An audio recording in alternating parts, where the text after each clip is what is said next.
Assalamualaikum warahmatullahi wabarakatuh. Selamat pagi pemirsa. Kembali lagi bersama saya Sauki Ganteng dalam acara Bincang Pagi. Pagi-pagi pasti happy bersama Prodi KPI. Alhamdulillah, pagi kali ini kita sudah kedatangan narasumber kita, narasumber yang sangat cantik tentunya, narasumber yang sangat menarik, bikin melirik hati.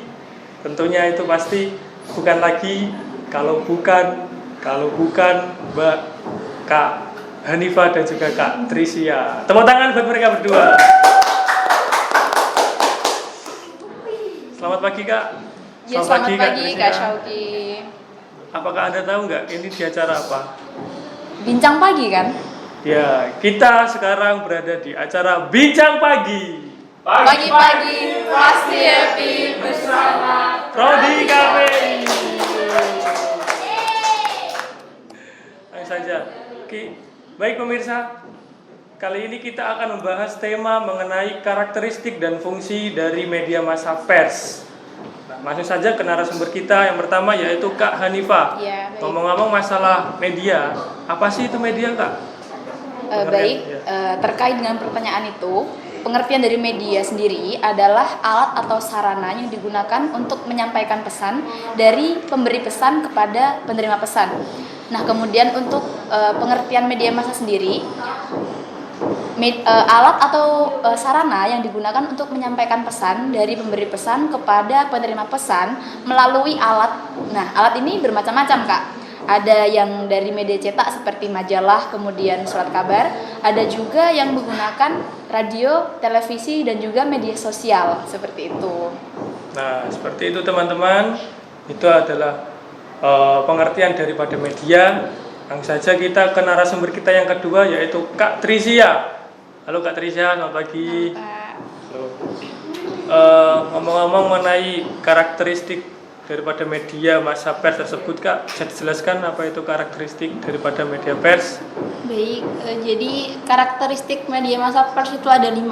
Yang pertama yaitu publisitas, artinya media massa tersebut itu disebarluaskan kepada halayak umum, Kak. Jadi tidak hanya dikonsumsi oleh para wartawan saja, tetapi dikonsumsi oleh seluruh masyarakat Indonesia. Yang kedua yaitu ada universalitas, artinya isi dari media massa tersebut itu bersifat umum, tidak hanya menyangkut masalah politik saja ataupun masalah ekonomi, tapi semua aspek kehidupan tersebut dicakup dalam media massa. Yang ketiga yaitu periodisitas, artinya media massa itu berkala, misal diterbitkan secara harian atau mingguan ataupun bulanan. Dan yang keempat yaitu kontinuitas, artinya berkesinambungan, bersambung dengan periodisitas. Kalau berkesinambungan itu maksudnya kalau misal televisi itu kan diterbitkan secara harian, jadi setiap hari harus menayangkan acara tersebut. Terus kemudian yang terakhir yaitu ada aktualitas, artinya berisi tentang hal-hal baru yang sedang terjadi saat ini, Kak. Seperti itu. Terima kasih Kak Trisia. Baik pemirsa, seperti itulah pengertian dari media dan juga karakteristik dari media massa pers. Jangan kemana-mana pemirsa, tetap bersama saya, tetap bersama kami. Akan ada hal-hal menarik lagi tentunya ya di acara Bincang Pagi. Pagi-pagi pasti happy bersama Prodi KPI.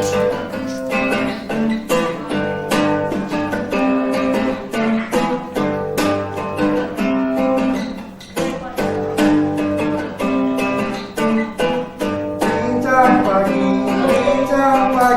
bersama kami. Bincang pagi bersama Prodi KPI. Bincang pagi ngobrolkan yang berarti. Bincang pagi sambil minum kopi. Nah, halo pemirsa, kembali lagi bersama saya Sauki Ganteng tentunya ya di acara Bincang Pagi. Pagi-pagi pasti happy bersama Prodi KPI. menindaklanjuti mengenai fungsi karakteristik dari media massa pers, kita langsung saja ke Kak Trisya. Nah, pertanyaan kepada Kak Trisya. Kak Trisya, halo Kak Trisya. Halo Kak. Ayo, Kak. Senyumnya manis amat. Kak Trisya, saya mau bertanya Kak, jenis dan segmentasi media massa itu apa sih Kak? Jadi jenis dan segmentasi media massa itu ada 3. Yang pertama itu ada televisi, yang kedua ada radio, dan yang ketiga ada media cetak.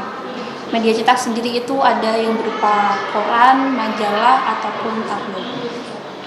Oh, berarti contoh dari media cetak itu koran, tabloid, majalah seperti itu ya Kak ya? Sebenarnya masih ada yang tertinggal sih. Apa itu? Ada media online juga karena kita kan sudah di era teknologi. Iya. Jadi media sosial seperti Facebook, Instagram, kemudian website juga itu termasuk dalam media massa seperti itu. Terima kasih ya Kak ya. Iya. Nah, terus yang kedua ini fungsi ya. Iya. Fungsi dari media massa itu apa Kak? Oke. Kalau fungsi dari media massa itu ada banyak Kak sebenarnya. Beberapa diantaranya ya sebagai pembentuk opini publik. Nah, tugas wartawan adalah mencari berita kemudian menyebarkannya di media massa. Nah, ini tinggal masyarakat nih mau beropini seperti apa tentang berita yang sudah disebarkan melalui media massa seperti itu. Kemudian sebagai penyambung lidah antara pemerintah dan masyarakat. Ini sudah lama ya diaplikasikan nih di Indonesia. Pemerintah membuat kebijakan, kemudian masyarakatnya ini bisa mengkritisi atau memberi saran terhadap kebijakan yang diberikan pemerintah atau mengungkapkan keluh kesah masyarakat nih kepada pemerintah. Kemudian yang selanjutnya adalah sebagai pengawas pemerintah. Kita tahu contoh kecil lah, misalnya kasus korupsi. Nah, itu kan diberitakan di media massa. Nah, itu masyarakat bisa mengawasi melalui media tentang perkembangan kasusnya seperti apa, seperti itu. Nah, yang terakhir sebagai sosialisasi. Ini biasanya juga digunakan sama pemerintah. Misalnya sosialisasi terkait keluarga berencana BKKBN, kemudian sosialisasi terkait vaksinasi COVID-19 seperti kemarin, seperti itu. Sangat banyak sekali ya Kak ya fungsinya. Iya, tentu. Banyak sekali. Oke, kembali ke Mbak Trisya ini Mbak Trisya. Kak Tris ya namanya. Panggilannya Kak Tris. Iya. Kak Tris atau Pak Tris? Kak Tris. dong. Senyumannya itu. Oke Kak Tris, banyak orang bertanya mengenai pilar penyangga. Apa itu sih Kak pilar penyangga itu Kak? Pilar penyangga dari media massa. Apakah ada pilar-pilar penyangga? Iya. Ya, tentu ada. Pilar media massa itu ada 3. Yang pertama ada idealisme, yang kedua ada komersialisme, dan juga yang ketiga ada profesionalisme. Bisa dijelaskan Kak? Oh ya, nanti itu aja ya. Iya. Pilar-pilarnya. Iya. Ada tiga tok. Iya. Tiga tok ya. Nah, ngomong-ngomong mengenai nanti, ini kan kita mau Ramadan ya Kak ya. Iya. Bentar lagi kan Bulan depan. Iya. Terus bulan depan lagi sampai bulan Agustus. Iya. Nah, terkait pada bulan Agustus nih Kak. Nah, ini kan pemerintah mau mensuntik ya TV analog akan suntik mati oleh pemerintah. Iya. Nah, di bulan Agustus tahun 2022. Iya. Bagaimana sih Kak tanggapan Anda? Kalau menurut saya sih baik-baik saja ya terkait dengan migrasi dari TV analog ke TV digital. Karena TV analog itu menurut saya memiliki kekurangan, misalnya gambar yang kurang jelas, kemudian gambar yang ada semut-semutnya, kemudian juga audio yang kurang jelas juga. Nah, kalau di TV digital itu gambarnya akan terlihat lebih jelas, kemudian suara juga lebih jernih. Kalau di TV digital itu kita bisa mengakses channel-channel yang tidak ada di TV analog juga. Nah, ini juga buat masyarakat nih bulan Agustus depan itu televisi analog akan dimatikan nih sama pemerintah. Jadi biar masyarakat tetap bisa nonton TV, masyarakat ini harus membeli atau harus mengakses TV digital melalui dengan menambah alat televisinya dengan membeli set-top box. Nah, dengan itu masyarakat bisa tetap menonton televisi dan acara-acara yang disukai seperti itu. Jadi tidak perlu membeli TV lagi sebenarnya. TV analog itu yang TV tabung itu ya, Kak? Iya, TV tabung. Oh, yang TV tabung, teman-teman. Iya. Sebenarnya TV tabung pun bisa dijadikan TV digital. Oh, bisa ya? Iya, tadi dengan menambah alat set-top box itu tadi. Itu belinya mahal apa enggak? Murah ya? Murah tentunya dong. Murah, Iya, murah iya. sekali. Murah banget. Baik. Terima kasih kepada Mbak Kak Tris dan juga Kak Han. Iya, sama-sama. Ya, telah hadir di acara KPI TV ini. Semoga ilmunya bermanfaat ya Kak ya. Iya, amin. Semoga diberikan kesehatan selalu ya Kak ya. Amin. Menyalurkan ilmunya kepada halayak umum ya Kak ya. Iya, amin. Baik pemirsa, itulah ilmu yang kita dapat dari Kak Tris dan juga Kak Hanifah. Semoga bermanfaat untuk kita semuanya. Amin. Allahumma amin. Demikianlah perbincangan kita hari ini, pagi ini. Nah, tentunya lain hari kita akan mendatangkan narasumber-narasumber yang sangat menarik lagi. Ya, jangan kemana-mana dan jangan lupa di subscribe ya ke channel KPI TV, akan menambah wawasan Anda. Terima kasih. Saya Muhammad Syawki Fataki undur diri.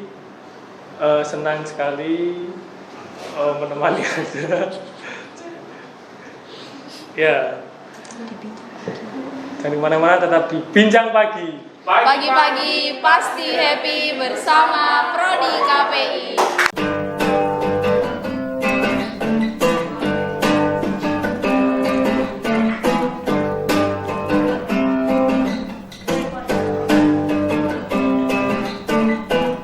Bincang pagi bersama kami. Bincang pagi bersama Prodi KPI. Bincang pagi ngobrolnya berarti.